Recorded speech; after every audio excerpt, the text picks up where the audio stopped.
Hai kamu, iya yang lagi lihat ke sini, pasti pernah pakai kebaya kan?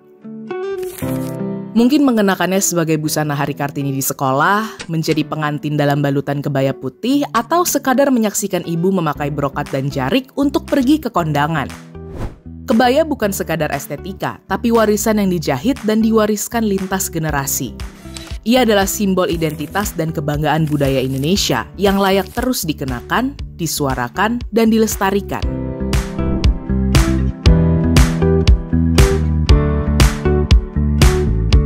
Dalam bukunya Nusa Jawa Silang Budaya II Jaringan Asia, Dennis Lombard bilang kebaya mulai dikenakan oleh perempuan Jawa sekitar abad ke-15 hingga ke-16. Sebelumnya, pakaian sehari-hari perempuan hanya berupa kain lipat atau selubung. Lombard menyebut istilah kebaya berasal dari bahasa Arab kaba yang berarti pakaian. Istilah ini diserap ke dalam bahasa Portugis menjadi cabaya sebelum dikenal di Nusantara. Buku Ethnic Dress in the United States, A Cultural Encyclopedia mencatat, gaya kebaya Indonesia terbentuk dari alkulturasi budaya Arab, Tionghoa, dan Portugis.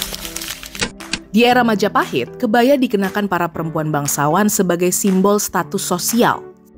Kebiasaan ini berlanjut hingga era kolonial Belanda. Ini nih, contoh kebaya di era tersebut. Kebaya putih dari bahan katun halus berhias renda. Tapi kamu sekarang familiar sama pemandangan kayak gini kan?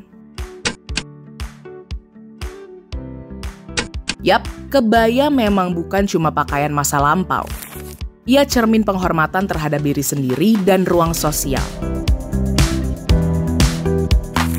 Kebaya jadi ekspresi peran perempuan yang berdaya sekaligus terhormat. Enggak heran kalau kebaya juga identik dengan sosok-sosok perempuan inspiratif dari R.A. Kartini hingga ibu-ibu penggerak komunitas. Iya, nggak bisa dipungkiri, ada masa kebaya dianggap hanya cocok buat acara formal, kayak pernikahan, kartinian, atau kenegaraan. Kini anggapan itu bergeser. Sekarang, anak-anak muda memadukan kebaya dengan jeans, jaket denim, atau sneakers. Kebaya enggak lagi eksklusif milik kalangan tertentu. Berbagai inisiatif kolaboratif dari pemerintah, komunitas, dan sektor swasta mendorong kita berkebaya dengan lebih inklusif.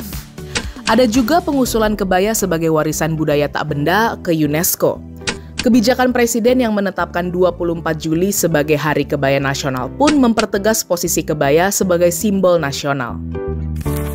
Semangat pelestarian ini ikut didorong kampanye publik seperti Selasa Berkebaya atau Indonesia Berkebaya yang mengajak semua orang, nggak peduli usia dan bentuk tubuh, buat memakai kebaya sebagai bentuk ekspresi identitas dan kebanggaan budaya.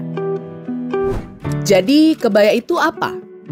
Dengan kita berkebaya, kita nggak sekadar mengenakan pakaian. Ada ingatan, sikap, dan ekspresi yang terkandung di dalamnya. Kebaya bukan cuma warisan, tapi juga masa depan buat kita semua.